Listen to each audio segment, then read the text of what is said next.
Sean todos ustedes bienvenidos a este espacio en La Mira con. Hoy nos acompaña el senador Roy Barreras, médico, sociólogo y escritor. Estamos en esta emisión especialmente para abordar los temas de coyuntura nacional y conocer lo que pasa a fondo en la política del país. Quien les habla, Alejandro Hernández Betancourt, consultor en gestión pública, y le damos paso y bienvenida al senador Roy Barreras. Senador, muy buenas tardes, un placer tenerlo aquí en Politizarte y Sin Censura. Hola Alejandro, un saludo especial a Esteban, a todos los seguidores de Politizarte, a los internautas de Sin Censura, en el Meta, en Cundinamarca, a los jóvenes en todo el país de la red Politizarte. Qué bueno que podamos compartir unos minutos sobre lo que está ocurriendo aquí en tiempo real. Perfecto, senador. Bueno, en los últimos días hemos presenciado una serie de eventualidades que nos preocupan bastante, especialmente en el marco de ese fortalecimiento de la paz, de la implementación de los acuerdos de La Habana. ¿Qué está pasando con las regiones del país? ¿Qué está pasando con las masacres que se vienen aconteciendo en diferentes regiones, especialmente en regiones apartadas donde nunca ha habido paz, donde no sigue habiendo paz? ¿Y qué es lo que está sucediendo? Bueno, varias precisiones, Alejandro. Por supuesto que Colombia ha tenido una historia de violencia muy larga del siglo XIX, 9 guerras civiles, la guerra de los 1000 días, la violencia liberal conservadora y luego este largo conflicto guerrillero, fundamentalmente con las FARC, pero también con el ELN desde los años 60. Nosotros firmamos un acuerdo de paz y pusimos fin a la guerra con las FARC, la guerrilla más grande y antigua de América Latina. Y por supuesto que el país respiró paz. Usted lo recuerda, la gente empezó a recorrer inclusive sitios de Colombia a los que nunca había ido. Mucha gente conoció Caño Cristales, la gente empezó a disfrutar de los paisajes del norte del Cauca, la gente sintió que había una posibilidad de dejar de matarnos cuando la guerrilla más grande había dejado las armas. ¿Qué ocurrió? Hubo un cambio de gobierno. En esta campaña presidencial de 2018, el Centro Democrático ofreció hacer trizas la paz, y aunque no lo ha logrado, sí abandonó la paz a su suerte. Y lo que sí hizo trizas fue la seguridad. Hay una pérdida de control del territorio angustiosa. Los últimos hechos, las masacres que han regresado y que involucran como víctimas a niños y a jóvenes. En Cali, 5 niños menores de edad, 14 y 15 años, que estaban elevando cometa en un cañaduzal. En Samaniego, Nariño, 9 jóvenes estudiantes que habían regresado a su pueblo porque la universidad está en virtualidad, fueron fusilados de manera indiscriminada, sin ningún listado, sin buscar a ninguna víctima en particular, solamente para sembrar terror y transmitir el mensaje de que se tiene control del territorio. A las víctimas tratan de mancillarlas y revictimizarlas, y querían al principio decir que algo estarían haciendo. No es así. Grupos criminales están tomando el control porque el gobierno está fracasando en el control del territorio. Y nosotros le decimos, ya que no quiso avanzar en la paz, por lo menos haga lo que prometió hacer, que es controlar la seguridad, porque eso se está deshaciendo en sus manos y ya lleva 2 años al mando y no ha podido garantizar la vida de los colombianos, ni qué decir de los líderes sociales y de los reincorporados que siguen siendo asesinados de manera impune a los ojos del gobierno, porque es responsabilidad del gobierno. Senador, nosotros hemos encontrado en los últimos días una serie de decisiones bastante problemáticas para muchas comunidades del sur del Meta, en especial de los departamentos contiguos como el Caquetá, el Putumayo, y especialmente inclusive estas zonas que se van a ver bastante afectadas en materia de salubridad. Usted bien lo conoce, en materia de glifosato. ¿Usted qué opina de esta decisión que ha tomado el gobierno de regresar con el glifosato para estas regiones del país? Bueno, la guerra contra las drogas es un fracaso en el mundo. Hay que empezar por decirlo así. La guerra contra las drogas es una guerra extraña, extranjera, ajena, una guerra donde Colombia pone las víctimas, donde pone los muertos, y los consumidores en Estados Unidos ponen la nariz. Eso es así. Es una guerra que se inventaron en los años 60 y a raíz de la guerra de Vietnam. Tiene una historia muy larga, pero además una guerra que ha fracasado después de invertir millones y millones de dólares en fumigaciones, en glifosatos, en guerras que no han hecho sino dejar un reguero de víctimas en nuestro país. Las mafias se generan por la prohibición. Las mafias son las que matan, no es la hoja de la coca. Son los criminales que a sangre y fuego se enriquecen. ¿Por qué se enriquecen? Porque el negocio es ilegal. Eso ocurrió ya y fue probado hace 100 años en la prohibición del alcohol en los años 30 en los Estados Unidos. El alcohol es una droga que mata, que hace daño. El tabaco también mata, el cigarrillo mata de cáncer de pulmón, es adictivo. Hay más muertos en riñas de alcohol, en borrachos conduciendo sus vehículos que los muertos por la marihuana. Pero el alcohol y el cigarrillo son legales y por tanto ya no hay mafias, sino que el Estado cobra impuestos. La cocaína y la marihuana también son drogas, igual que el alcohol y el tabaco también hacen daño. Tampoco queremos que los jóvenes las consuman. Pero la manera de abordar ese problema debe ser desde una óptica de salud pública, Alejandro, no de política criminal. Hay que cambiar el paradigma y eso implica avanzar hacia formas de despenalización y regulación del mercado. Dicho eso, de volverse al pasado y volver a fumigar, que tiene además un fracaso cantado, una resiembra de más del 67%, pero no solamente es la resiembra, el fracaso de la erradicación, sino el daño ecológico, porque es que el veneno cae sobre los cultivos de pan coger, envenena las gallinas y envenena la huerta de casera del campesino y lo deja más pobre que antes, le envenena su finquita, su parcela y además mata al medio ambiente, mata a las abejas, por ejemplo. Hay una crisis en la polinización por las abejas que puede significar un daño ecológico enorme. El glifosato asperjado de esa manera produce un daño ambiental enorme. Y la erradicación forzosa genera más violencia y además pone en riesgo a nuestros propios soldados y policías y erradicadores, que los criminales los asesinan. El mecanismo más eficaz para sustituir los cultivos es la sustitución voluntaria por proyectos productivos, el PENIS, que determinamos en el proyecto del Acuerdo de Paz del Teatro Colón. Este gobierno prefiere toda la fuerza. Y lo peor, y con eso termino esta primera respuesta a su pregunta, Alejandro, es que ante el dolor de las masacres en todo el país, masacres en serie, el ministro se le ocurre que la respuesta a las masacres es fumigar con glifosato, como si con eso eliminara las bandas criminales y con eso abandonar a otras bandas que no tienen nada que ver con el narcotráfico, como la minería criminal o el paramilitarismo, o los despojadores de tierras, como lo que ocurrió en Cali, en Llano Verde, precisamente. ¿Qué tenía que ver en la ciudad de Cali eso con el glifosato? No tiene nada que ver. Grupos de seguridad privada que matan a unos muchachos. Y en Samaniego era minería criminal. De manera que esa es una respuesta facilista y equivocada que va a generar más violencia y además es inútil y ambientalmente insostenible. Senador, entonces si hablamos de narcotráfico, ¿usted cree que legalizar es la salida? No lo creo yo. Lo creen los últimos 10 premios Nobel de Economía. Cualquier científico social y economista hoy tiene clarísimo que este es un problema de oferta y demanda, que cuando usted prohíbe el consumo de una sustancia, eleva el precio y los que ganan son los criminales y los mafiosos, por ser un negocio ilegal.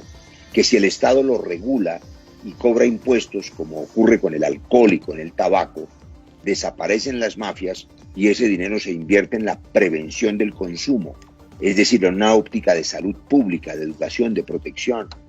La mayoría de los jóvenes que nos ven y los adultos que tienen hijos, pues sus hijos no son alcohólicos, a pesar de que en la tienda de la esquina o en el supermercado de cadena pueden comprar el aguardiente que quieran y el whisky que quieran, importado, con sellos muy prestigiosos.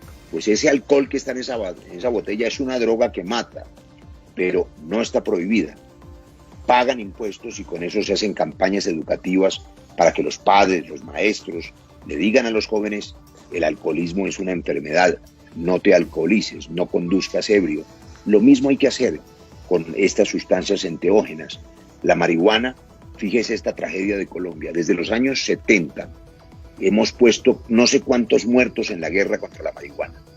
Y ahora los Estados Unidos siembran marihuana, en Florida, en California, en 24 estados ya es legal. Vamos a terminar importando la marihuana en cajetillas de Marlboro. Y entonces ahora que ellos la siembran, ahora sí es legal. ¿Y para qué pusimos los muertos durante 70 años? Bien habríamos podido montar una industria para la salud pública, por los efectos benéficos que tiene para la salud como analgésico, como anestésico, para aliviar a los pacientes con cáncer. Por eso aprobamos con ponencia mía hace 2 años ya la despenalización de la marihuana. Hay que avanzar en ese camino para proteger a los niños y jóvenes del consumo, porque fumigándolos con glifosato no estamos protegiendo a nadie. La prohibición genera las bandas de microtráfico criminales en los barrios que hacen daño y generan violencia. Si eso fuese legal, pues no habría bandas de microtráfico ilegal. Senador, esta semana fue bastante polémico un video Alejo, ya tenemos preguntas. De un grupo de precisamente disidentes de la FARC en la que precisamente hacían un llamado a los comerciantes y a diferentes poblaciones del departamento del Casanare llamándolos a la atemorización. ¿Usted qué opina precisamente de esa falta de seguridad presente en estos departamentos de los Llanos Orientales? ¿A qué se debe eso? ¿Qué es lo que está pasando en esta región del país? Bueno, lo primero que tengo que decir es que esos videos que yo los vi, son varios, corresponden a extorsionistas vulgares, a organizaciones de delincuentes que no engañan a nadie. Allí hace mucho tiempo que traicionaron la paz y abandonaron, inclusive traicionaron a quienes fueron sus comandantes y tenían algún proyecto político para dedicarse a la extorsión y al narcotráfico, como cualquier banda criminal. Cuando eso ocurre, los gobiernos tienen que controlar a los delincuentes. ¿Qué ha pasado en estos 2 años? Que este gobierno fracasó en seguridad. Nosotros entregamos un número de miembros del ELN en el final del gobierno Santos que en cifras oficiales eran 1.500. Y además habíamos preparado un cese al fuego bilateral. El gobierno rompió la mesa de diálogo, la congeló, y esto antes del cruel atentado de la Escuela de Cadetes, que por supuesto es responsabilidad del ELN. Pero de los 1.500 en las cifras oficiales 4 años después van 4.500, es decir, el gobierno fracasó en el control del ELN. Lo mismo ocurrió con estas disidencias, que eran un puñado, menos de 1.000, pero como el gobierno fracasó en su control, ahora cada banda de mafiosos y de narcos o de disidentes que nunca firmaron el acuerdo de paz, pues mandan un pequeño territorio porque el gobierno no controla, y se han crecido como el Clan del Golfo, como los grupos sucesores del paramilitarismo, como lo que llaman ahora las GAOs, que son bandas todas criminales dedicadas al narcotráfico a sangre y fuego, porque la gran maldición es el narcotráfico. Y yo tengo que volver a decir, es una maldición porque genera mucha riqueza ilegal. ¿Por qué es ilegal? Porque es criminal. Así que yo creo que este gobierno debería entender que en el corto plazo tiene que apostarle a la sustitución voluntaria de cultivos para que los campesinos tengan algo que comer en lugar de fumigarlos. Y en el mediano plazo tiene que pensar en cómo se convierte el Estado en regulador del mercado y hacer una gran campaña internacional, porque esa desregulación tiene que ser global, no puede ser solamente colombiana. Bueno, invitamos a todos los jóvenes y a todos los internautas que nos acompañan a esta hora para que nos sigan a través de la página de Politizarte y Sin Censura.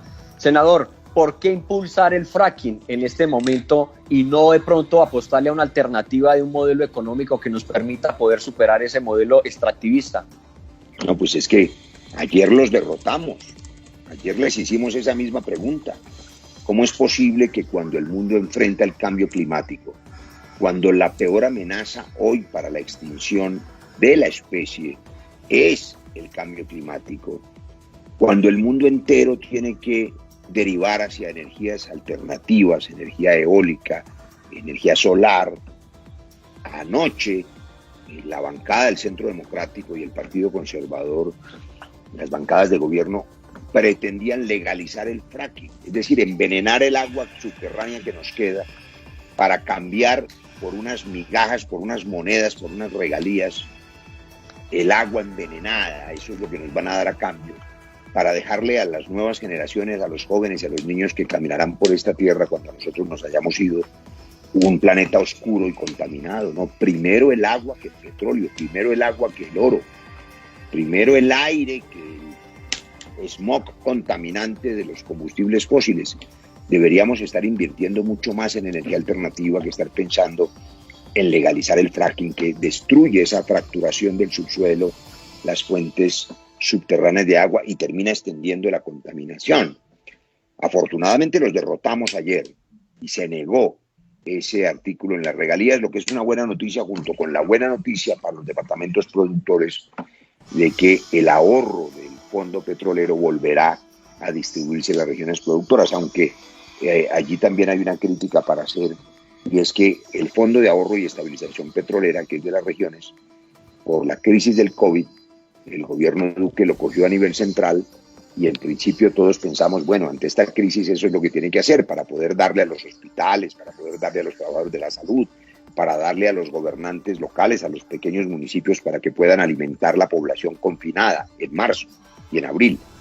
Pero el gobierno no le mandó un solo peso a los hospitales ni a los alcaldes. La plata se quedó en los bancos y lo que hizo fue prolongar la cuarentena más larga del mundo, quebrando las empresas, quebrando los hoteles, quebrando el turismo, quebrando los restaurantes, y se negó a la renta básica que nosotros hemos venido exigiendo para 9 millones de hogares vulnerables. De manera que la cuarentena más larga lo que hizo fue matar la economía, pero no mató el virus. Y ahora, sálvese quien pueda a partir del 1 de septiembre, porque levantaron todas las restricciones. Si iban a hacer eso, ¿por qué no lo hicieron en abril? Si ni siquiera le pagaron a los hospitales y a los trabajadores de la salud, ni los formalizaron. Y todavía yo sigo preguntando dónde están los billones de la emergencia que eran de las regiones, de los departamentos, de Cundinamarca, del Meta, del Tolima, de todas las regiones de Colombia. Bueno, senador, a esta hora tenemos una serie de preguntas que hemos seleccionado previamente de los seguidores de Politizarte y Sin Censura. Esteban. Senador, aprovechemos el espacio para aclarar, primero que todo lo saludo, pero aprovechemos el espacio para aclarar este proyecto de ley que usted propone para colocarle peaje, para que paguen peaje los motociclistas. Yo no propongo eso, Esteban. Yo no eso es lo que están viendo en las noticias, por eso aclaremos esto que se está diciendo o que se está desinformando en redes sociales. Bueno, a ver, le cuento. Hace 4 años circula en las redes sociales otra fake news que dice que hay una ley Roy Barreras que le va a quitar la semana entrante, dice. Falta un debate para quitarle la pensión a los jubilados de Colombia y dársela a los guerrilleros. También. Estoy seguro que a ustedes les ha llegado porque eso ha circulado. Señor. Eso lo hacen las bodegas uribistas. Ahora se inventaron otra. Nosotros radicamos una ponencia de un estatuto de seguridad vial para proteger la vida de todos los colombianos, empezando por los motociclistas, porque el 52% de los muertos cada año son motociclistas en accidentes de tránsito y se mueren 7.000 al año y 35.000 heridos graves. No habrá peaje para los motociclistas. En la primera versión que las asociaciones de víctimas de la violencia vial nos presentaron, proponían que hubiera unos carriles especiales para las motocicletas, como las bicirrutas, sí, y que por allí no pudieran circular vehículos grandes ni camiones, que son los que matan y atropellan a los motociclistas.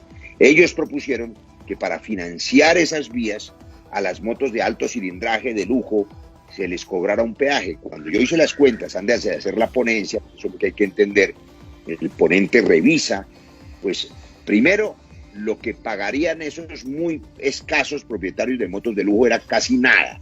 Con eso no se construye ninguna motorruta. Y además, esas motorrutas especiales, carriles especializados no están inventados. No funcionan donde se han puesto, porque el cruce a la izquierda o el cruce a la derecha se vuelve una complicación. De verdad que eso se descartó desde la primera ponencia. Pero nunca, ni en ese primer informe, se propuso que a la inmensa mayoría de motociclistas colombianos, el 98% de ellos son personas que usan la motocicleta para trabajar, son colombianos sencillos, que tienen que usarla para llevar su familia, para ir al trabajo, porque son mensajeros, porque son vigilantes, porque es su primer vehículo. Nunca se pensó a cobrarles peaje y no se les va a cobrar, pero han hecho regar ese fake news porque es la manera de hacer daño. Así ganaron el plebiscito con el no, diciendo mentiras con la ley de las pensiones y diciendo que les íbamos a entregar el país a las FARC. Esos señores de las FARC que dejaron las armas, 13.000 de ellos, y que los están matando. Sin embargo, en el evento electoral siguiente les fue muy mal. Sacaron apenas, mejor dicho, entre todos no sacaron lo que saca un senador en el Meta, en toda Colombia. Pero tienen unos curules porque dejaron las armas. Pero no se iban a tomar el país, eso es una falsedad. Esta es otra falsedad. Lo que sí es cierto, y es una buena noticia, es que queremos sacar adelante ese estatuto de seguridad vial para que no le vendan a los motociclistas colombianos, óigame bien, ni a las familias colombianas vehículos de 4 ruedas que no tienen las especificaciones de seguridad que los importadores se pasan por alto, sí, y que no se ven. Los seguros laterales, los seguros de choque frontal, los apoyacabezas, los frenos ABS, los sistemas de estabilización electrónica.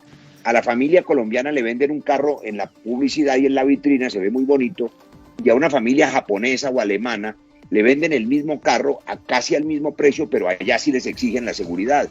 Entonces, solo porque la familia es colombiana, los importadores se ganan ese dinero. Vamos a exigirles los estándares de seguridad a los importadores y vamos a exigirles también que a quien expide las licencias de conducción se la expidan después de hacer un curso serio y de pasar un examen que debe ser una entidad oficial. Hoy le regalan el pase a la gente o se la venden en escuelas de garaje y personas sin ninguna pericia salen en un carro y matan gente. Vamos a sancionar más severamente a los conductores ebrios que matan personas inocentes. Se trata de salvar 7.000 vidas al año. Para eso es el Estatuto de Seguridad. Así que lo repito para tranquilidad de los moteros y motociclistas de todo el país. No habrá peaje para las motos. Es mentira. No se dejen engañar. Senador, por otro lado, después de esta pandemia, incluso que hasta ahora la estamos sobrellevando, más de 50.000 empresas trataron de pedir un crédito al gobierno, a las entidades bancarias, pero surge el anuncio del gobierno nacional en el cual se le da 370 millones de dólares a Bianca, con lo cual se hubiera podido salvar a más de 50.000 empresas en Colombia. ¿Cuál es su punto de vista? Ya que sabemos que ustedes citaron a control político a Alberto Carrasquilla, ministro de Hacienda. Pues Esteban y Alejo, yo creo que pocas cosas tan ofensivas en esta pandemia como eso que los colombianos vimos. Miles de pequeños empresarios, de restauranteros, de comerciantes, de vendedores de ropa, de maestros de obra, de pequeños trabajadores que se quebraron, pidieron créditos a los bancos y se los negaron. Cualquier familia colombiana sabe que para que le hagan un crédito tiene que hipotecar hasta el apellido, con garantías reales. O con los gota a gota, senador, peor aún. Peor, y lo tanto que los colombianos decimos que los bancos solo le prestan al que ya tiene, al que no necesita. Pero a los de Avianca les prestan 1,5 billones de pesos del bolsillo de los colombianos en un crédito que es prácticamente un regalo porque no tienen ninguna garantía. Les prestaron 7 veces el valor de la compañía en bolsa. Le había quedado más fácil comprar la compañía. Y no son dueños hubiera podido colombianos. Inyectarle una empresa extranjera cuyo principal socio es brasilero, Efromovich, y está preso en Brasil por soborno transnacional, que tiene sede en Panamá, y esa plata no era para salvar los empleos de la aerolínea, sino para salvar la plata a los bancos, incluyendo el Grupo Aval, y salvar ese dinero y hacer negocios con los cambios de precio de las acciones. Ningún otro país donde Avianca opera, Panamá o Brasil, le sacó dinero a los ciudadanos para dárselos a los empresarios extranjeros privados. Y si fuese de esa manera, ¿por qué no Satena? ¿Por qué no aprovechó esta oportunidad con ese montón de millones para fortalecer la aerolínea Satena? ¿O por qué no se asoció para no perder el dinero? ¿O por qué no financia las demás aerolíneas? Pero sobre todo, ¿por qué no pagó la matrícula cero de los estudiantes? Nosotros tenemos este martes un debate, yo cité a la ministra de Educación, porque se negaron a pagar la matrícula cero a la universidad pública, en las universidades públicas de Colombia, que porque era mucha plata, estábamos pidiendo algo así como 80.000 millones, que es un porcentaje irrisorio comparado con lo que le regalaron a Bianca. Entonces no hay para los estudiantes universitarios de Colombia, no hay para los trabajadores de la salud, que hay hospitales como el Hospital San Juan de Dios en Cali, por ejemplo, o el de Quibdó, donde llevan 8 o 10 meses sin sueldo, atendiendo el COVID, jugándose la vida y no les pagan ni el salario. La mayoría de los trabajadores de la salud, más del 70%, están tercerizados, no los han formalizado. Para eso no había plata, ni para la educación universitaria, ni para la salud, ni para el crédito a los empresarios. Pero para Bianca, que es una empresa extranjera, 370 millones de dólares. Ahí hay intermediarios que hicieron ese negocio. ¿Y sabe con qué nos van a pagar? Cuando yo pregunté cuál es la garantía para que los colombianos no pierdan ese dinero en semejante crisis, las millas, que no se preocupen que iban a hipotecar las millas, la empresa que se llama Life Miles. ¿Para qué diablos sirven las millas de una empresa quebrada? O sea, nos van a pagar con millas. Ese es el descaro y esa fue la respuesta del ministro de Hacienda. Esperemos en el debate en el Congreso cómo va a desenvolverse. No se merece más que una moción de censura. Pero no tenemos optimismo frente al desarrollo porque hay una bancada de gobierno entregada, arrodillada, abyecta. La indignidad del anterior presidente del Congreso es patética, completamente sometido a las órdenes del Congreso, senador Lidio García, que inclusive se inventó una falsa autorización del Congreso para el tránsito de tropas extranjeras o de operaciones extranjeras en Colombia, y lo que hizo fue mandar una carta pro forma y recoger unas firmas y decir que con eso el Congreso había aprobado esa operación militar. Le tocó devolverse, recular, pero era una actitud indigna de un presidente del Congreso. Hoy, con esta virtualidad, el gobierno está feliz porque manipula más fácilmente al Congreso y lo silencia. ¿De qué manera, Esteban? Muy fácil. Si Alejandro me apaga el micrófono desde allá, desde el operador, ya se acabó mi protesta. Eso están haciendo en el Congreso. Silencian la voz de la manera más fácil. Eso recorta la democracia. Pero no les basta. Sé que desde Sin Censura habla seguramente sin pelos en la lengua. Así es. Esta mañana la senadora del Centro Democrático, Paloma Valencia, confesó, reveló que el propio presidente Duque los apoya en un referendo populista para cerrar las cortes y tener una corte única como la de Maduro y cerrar el Congreso y hacer un Congreso unicameral único también, es decir, la dictadura, el autoritarismo, haciendo lo mismo que Maduro y silenciando el Congreso, haciendo grandes negocios billonarios y negándole la renta básica a los colombianos. Yo creo que ha sido un desastre este manejo. Afortunadamente, a diferencia de la crítica de muchos, el pueblo colombiano es resiliente, trabajador, aguantador, juicioso. Gracias a la disciplina de la gente, en muchas ciudades pudo bajar el pico de la pandemia. Y hoy la buena noticia es que todas las epidemias en la historia de la humanidad, se lo digo como médico, se autocontrolan. Es decir, las epidemias llegan a un pico y bajan. Se demora ese descenso si, como ocurre en Colombia, no se hizo lo adecuado. Por ejemplo, el gobierno no estableció bancos de plasma, no hizo las pruebas de anticuerpos suficientes, no distribuyó al principio tapabocas gratuitos en las calles. Los vulnerables, los vendedores ambulantes, los informales, no tenían para pagar cada día 3.000 pesos de un tapabocas. Eso es el almuerzo. No hizo nada de eso, pero a pesar de eso han pasado 5 meses de sacrificio y de disciplina y en la mayoría de ciudades empieza a bajar el pico. No podemos descuidarnos, estamos cada quien en manos de su propia responsabilidad. Tapabocas es lo más eficaz, lo más eficaz. Lavarse las manos muchas veces al día. No olvidar el distanciamiento social. Y con esa disciplina, en lo que resta del año, la pandemia va a ceder y la vamos a superar.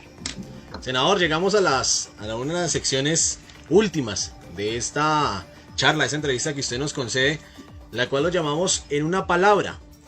Le voy a nombrar ciertos políticos de Colombia y usted en una sola palabra me los va a describir. ¿Perfecto? Comenzamos. Paloma Valencia. Furia. Sergio Fajardo. Tibio. Gustavo Petro. Pasión.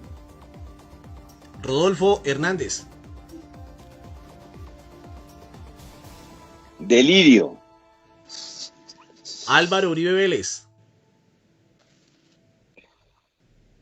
Ay, Dios. Dolor. Juan Manuel Santos. Paz. Y por último, usted, Roy Barreras.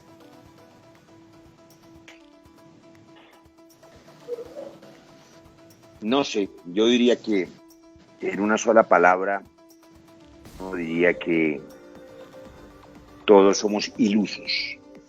Ilusos.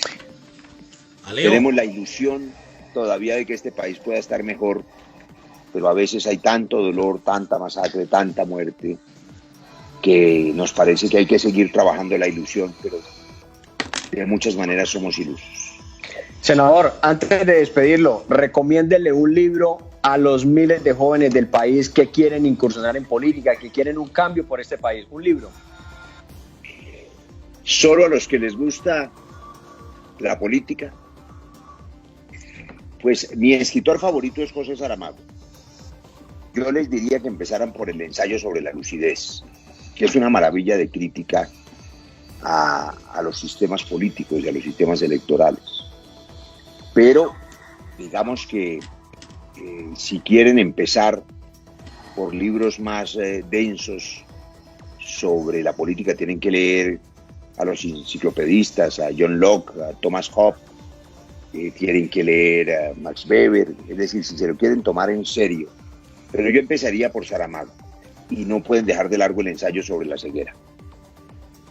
Muchas gracias, senador. Ha sido un placer tenerlo acá con nosotros. Alejo, lean en colombiano El otoño del patriarca, nuestro Nobel, Gabriel García Márquez.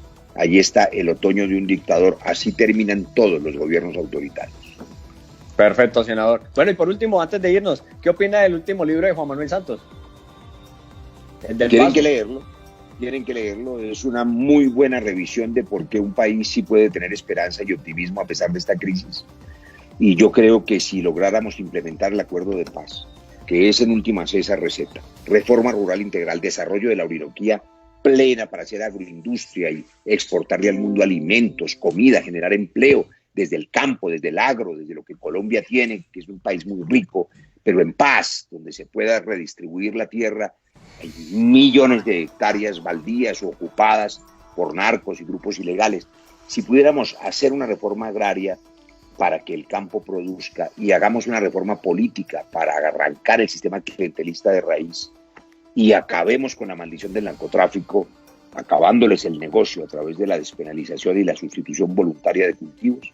Solo imagínense, y con esto los despido, imagínense este país sin narcotráfico, sin mafias y sin guerrillas. Es el paraíso.